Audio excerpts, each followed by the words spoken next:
Ya, entonces, empezamos en el capítulo de precios y cotizaciones. Vamos viendo las etapas, nos quedamos en la etapa 4 hasta análisis de costos.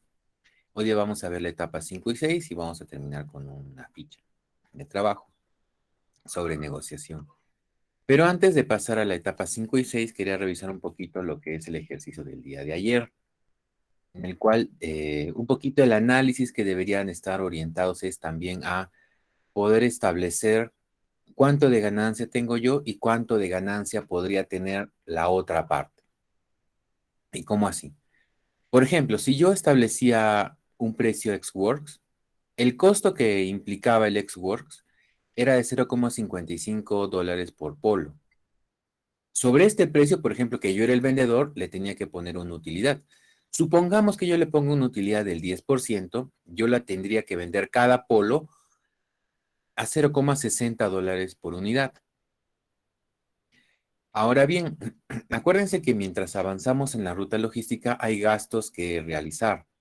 Si yo solo asumo hasta gastos de ex-works, se supone que el comprador va a asumir los demás gastos, es decir, flete, transporte, seguros, aduanaje, aranceles, ¿no? Entonces, si el costo de EDP es 0,9785, podríamos suponer que es el costo unitario de todo el viaje. Si yo asumo 0,55, lo que está asumiendo la otra parte es de 0,4285 dólares por unidad. Entonces, al final, el costo del comprador es lo que está pagando el precio que yo le pongo por cada polo, más el resto del costo de importación, lo que saldría B más C igual a $1,03. Ahora bien, este es el costo para el comprador. Y sabiendo que el comprador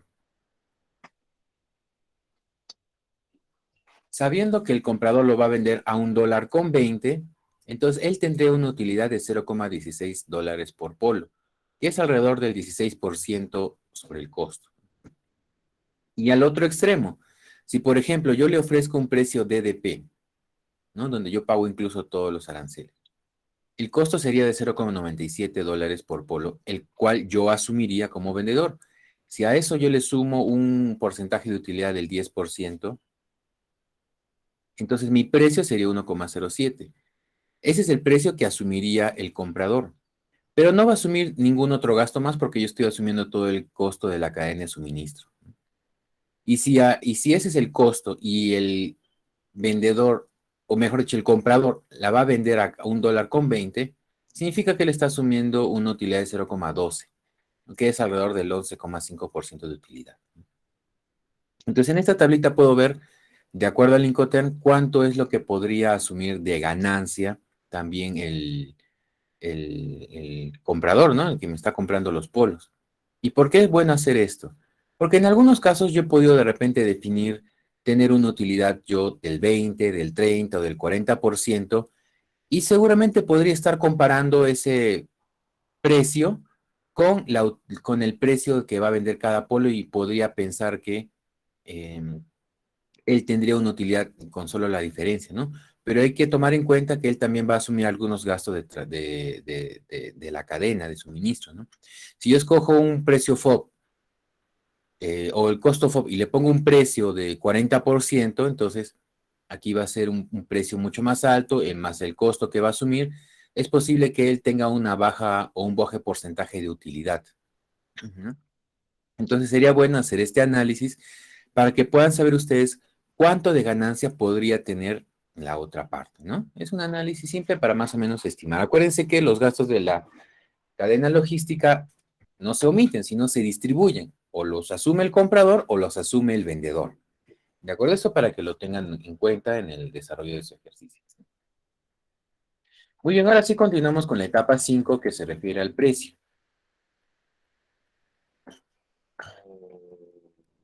Con respecto al precio, creo que hay una partecita que...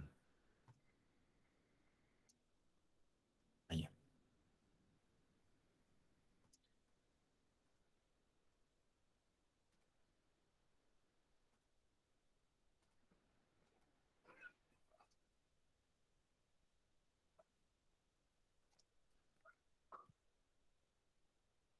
Ya, con respecto al precio, Vamos a establecer la etapa 5, que es la estructura de precios. Cuando hablamos de estructura de precios, tenemos que ver cuál es la estructura de costos y en base a ello, cuál es el precio resultante. Cuando ustedes les pregunten cuál es la estructura de precios de un determinado bien, ustedes presentan la estructura de costos y el precio que resulta en base a ello. Ahora nos dice que tenemos dos estrategias para fijar precios de exportación. Uno es fijar en base a un precio mundial estándar y el otro es fijación de precios dual. En la fijación de precios mundial estándar, nosotros vamos a establecer un mismo precio para la mercadería en cualquier mercado internacional. Es decir, por ejemplo, si nosotros vendemos paltas y el precio está a $10 el kilo, significa que estos $10 por kilo los vamos a vender en Brasil, en Japón, en Corea, bajo el mismo precio. Por eso se llama precio mundial estándar.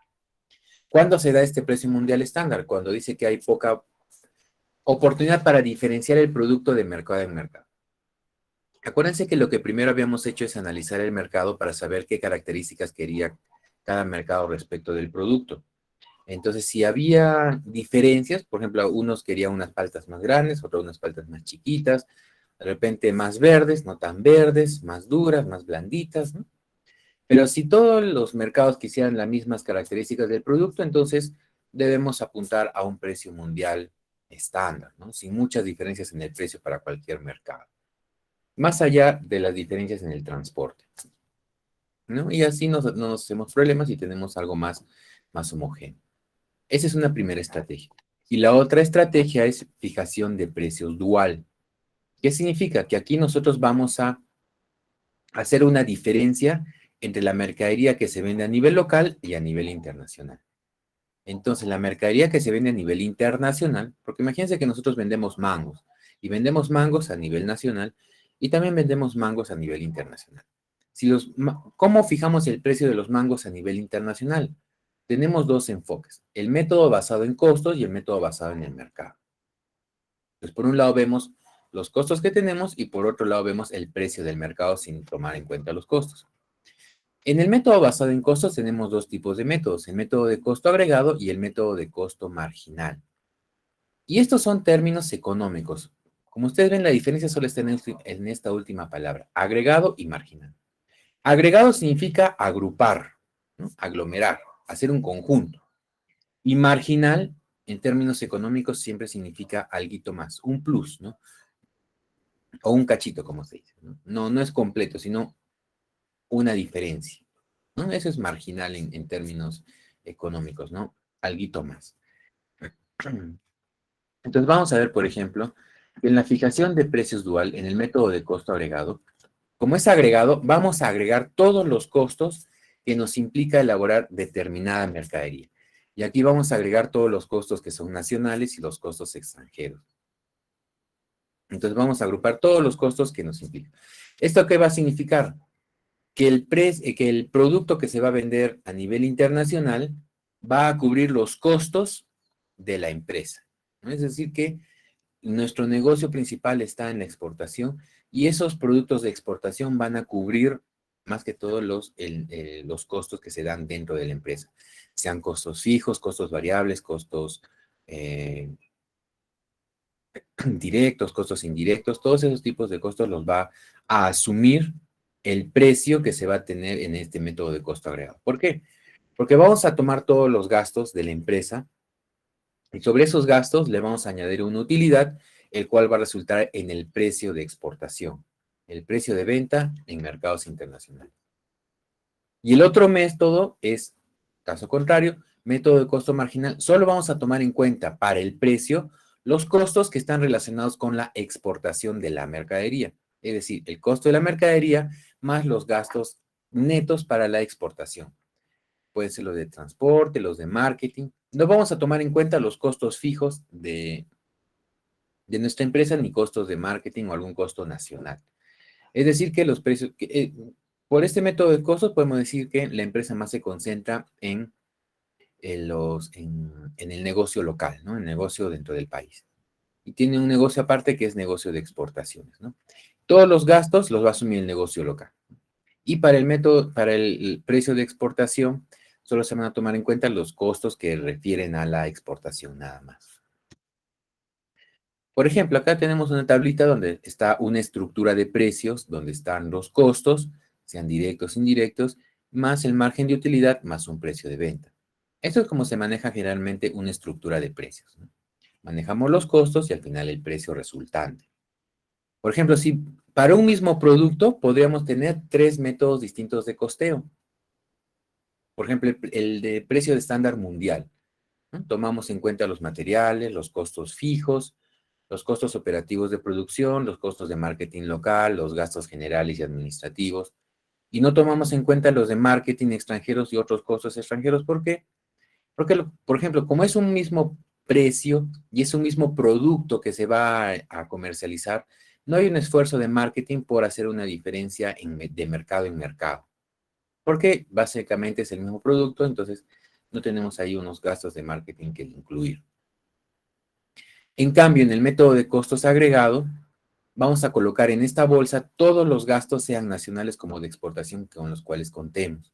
Materiales, costos fijos, costos de marketing local, extranjeros. Entonces, el precio de la mercadería, el precio de exportación de la mercadería va a asumir todos los gastos que tenga la empresa.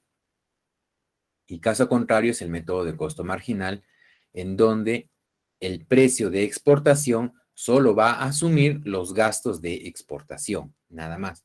El precio de exportación solo asume los gastos de exportación en el método de costeo marginal, ¿no? Por eso está excluyendo aquí los costos fijos, los costos operativos de producción, costos de marketing local, gastos generales y administrativos. Eso no le incluye, porque eso le incluye nada más lo que es los gastos de exportación. Y como ustedes ven, como es algo marginal, solo ciertos elementos de costo, el precio resultante va a ser menor, perdón, que el precio resultante del método de costeo agregado. Porque el método de costeo agregado va a tomar todos los elementos de costo, por lo tanto el precio va a ser mayor si manejamos el mismo margen de utilidad. En cambio, en el método de costeo marginal va a ser mucho menor. Entonces, dependiendo del método de costeo que utilicemos, vamos a tener un precio resultante, ¿verdad? Y bueno, en el otro método de fijación dual también tenemos sustentado en el mercado, pero aquí ya no hacemos un análisis de costos. Aquí tomamos el precio que nos da el mercado. Por lo tanto, si queremos maximizar utilidades, lo que tenemos que hacer es optimizar el costo, ¿no? Como no tomamos en cuenta los elementos de costo, tomamos el precio que está en el mercado, en dicho mercado. Y sobre eso tratamos nosotros de hacer rentable la cadena de suministro, de optimizar el costo para poder tener en la mayor brecha de utilidad posible, ¿no? Este es el método sustentado en el mercado. Entonces tenemos, para fijar precios de exportación, lo que es el precio mundial estándar y la fijación de precios dual. La fijación de precios dual significa que yo puedo poner precios diferentes, tanto para un producto, para el mismo producto a nivel local y para el mismo producto a nivel internacional, teniendo dos enfoques, el basado en costos y el basado en el mercado. El basado en costos puede ser agregado o marginal. Y luego, para concluir esta estructura de precios, tengo que al final yo definir un precio base. El resultante de aquí, por ejemplo, es un precio base. Precio base, así se le llama precio base. Porque sobre ese precio base yo puedo hacer descuentos o yo puedo hacer ofertas, ¿no? A eso se le llama un plan de comercialización. Yo tengo una tarifa pública o un precio base. Sobre ese precio base, por ejemplo, yo puedo hacer descuentos en base a ciertos criterios. Puede ser por volumen, por cliente o por mercado, ¿no? Entonces, este tema de hacer descuentos también tiene una base. No puede ser cualquier criterio o tomar cualquier descuento que se me ocurra en determinado momento. Si voy a hacer un descuento por volumen, tengo que ver según escala de compra, ¿no? Según economía de escala. Si compra determinada cantidad, va a tener un mayor descuento. Si compra mucho más, un mayor descuento. O por tipo de cliente. Si le voy a vender a un cliente que tiene capacidad de compra, entonces seguramente no le voy a dar descuento o un descuento bajo, ¿no? Pero si voy a vender a un segmento de cliente que tiene bajo nivel adquisitivo, seguramente podría darles un mayor descuento sobre la tarifa base. O también dependiendo del tipo de mercado en el cual yo me encuentre. Dice intensidad competitiva. Si estoy en un mercado muy competitivo, es decir, que hay bastantes proveedores del mismo producto, yo podría trabajar un descuento sobre la tarifa base para poder acceder a mayor mercado. Caso contrario, si es un mercado donde solo hay uno o dos productores, entonces yo puedo mantener lo más cercano a la tarifa base el precio. Entonces, yo puedo hacer descuentos en base a ciertos criterios que los tengo que escoger, sea por volumen, por cliente o por mercado. Y finalmente, la etapa 6 es la cotización de precios y condiciones de venta. ¿Y a qué se refiere? Por ejemplo, recordemos lo que vimos en el capítulo 5 sobre el contrato de compra-venta internacional, lo que nos decía la Convención de Viena sobre la oferta. La oferta tiene que ser una propuesta detallada sobre la mercadería, tiempos de entrega, servicios, calidades, características, precio. Entonces, recordemos y lo retomamos aquí. Esa debe ser una oferta. La oferta tiene que ser aceptada por la otra parte necesariamente, no puede ser tomada como silencio administrativo. También tiene un plazo de vigencia esta oferta. La extinción de la oferta, por ejemplo, dice hasta tal fecha, y pasada esa fecha pueden cambiar las condiciones. Y también recordemos lo que existe la contraoferta, es decir, cuando yo, por ejemplo, soy el vendedor, lanzo una oferta comercial y el comprador cambia las condiciones, sea en el precio, en cantidad, en características del producto, ya se convierte en una contraoferta, la cual desecha la oferta inicial y tengo que trabajar sobre los nuevos términos, aceptarla o rechazarla. Cuando alguien lanza una contraoferta, significa que está rechazando la oferta anterior y tengo que trabajar sobre la nueva oferta que está en la mesa. Y bueno, para terminar esta parte de la etapa 6, tengo que tomar en cuenta las negociaciones. Siempre cuando va a haber un tema de compra-venta internacional, siempre va a haber un tema de una negociación. Aquí la recomendación es que primero ustedes tienen que negociar la calidad o las características del producto antes del precio. El precio es lo último que se dice que se tiene que negociar, porque está en base a las características del producto que yo voy a adquirir. Por ejemplo, supongamos que ustedes quieren comprar un repuesto y ustedes trabajan en una planta industrial, ustedes son compradores de esta planta industrial y necesitan comprar un repuesto para una maquinaria. Entonces ustedes lanzan una oferta, mejor dicho, lanzan un requerimiento a nivel internacional porque esta maquinaria no se vende acá en el Perú. Entonces, lo primero que ustedes tienen que hacer es describir las características del repuesto que necesitan. Porque si ustedes hacen lo contrario, primero lanzan un precio antes de las características del producto, los proveedores les pueden dar cualquier tipo de repuestos que a ellos se les acomode de acuerdo al precio. Y no necesariamente el repuesto que ellos les vayan a vender a ustedes va a ser el que ustedes necesitan realmente. Y acuérdense por su curso de calidad que la calidad también se ve en las compras. Si ustedes no compran algo de calidad, no es de esperar que el resultado de los procesos tengan un resultado de calidad. Entonces también hay que tomar en cuenta esta parte. Primero, ustedes tomen en cuenta las características del producto, decidan qué es lo que necesitan, ¿no? Y eso infórmenle a la contraparte. Y en base a ello, después de que les diga, sí, yo tengo este repuesto, tengo este producto con estas características que tú me has pedido, muy bien, este es el precio. Recién allí hay que empezar a negociar sobre el precio, sobre el producto que ya tenemos sus características, ¿no? Y ahí puede haber descuentos, pero ya en base a lo que ustedes están buscando. Entonces, esa es la recomendación. Primero negocien sobre las características del negocio y luego sobre el precio. Listo, chicos, esto es lo que faltaba por culminar del capítulo.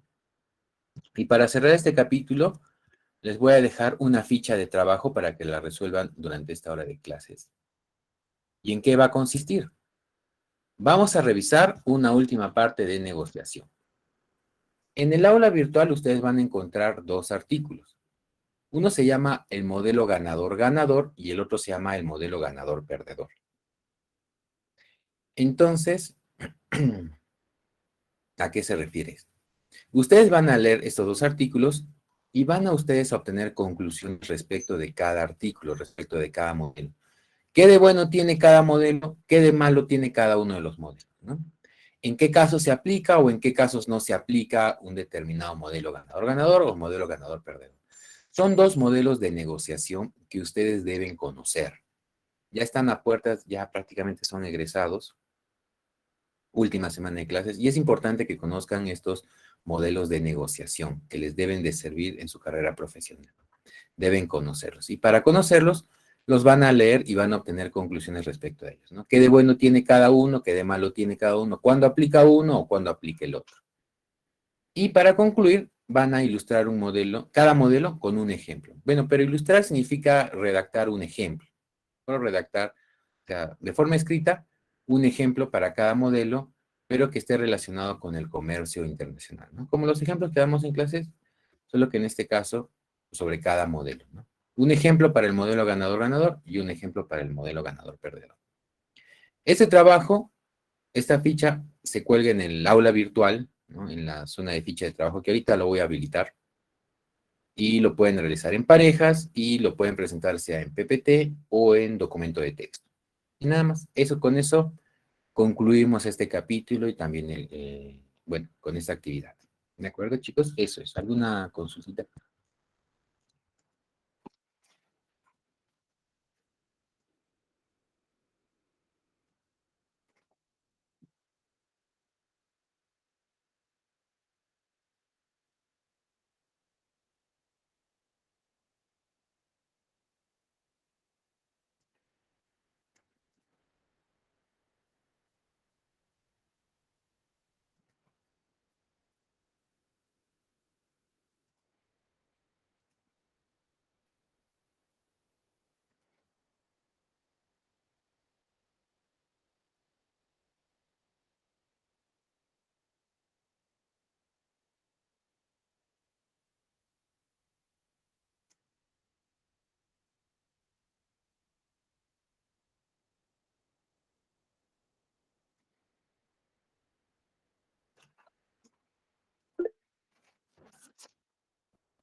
Ah, de acuerdo, John, gracias.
Mm,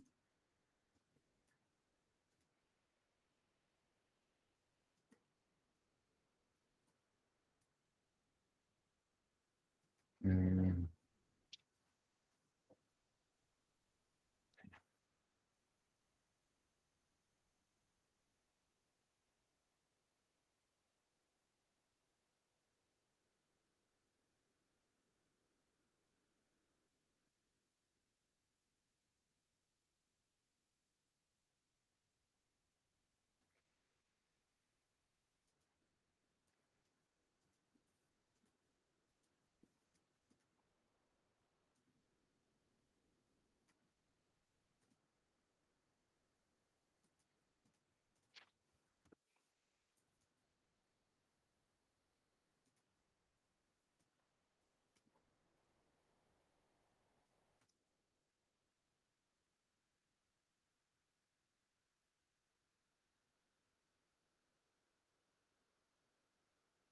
ujú. Ya, listo, ya está habilitada la ficha de trabajo donde van a colgar este trabajito.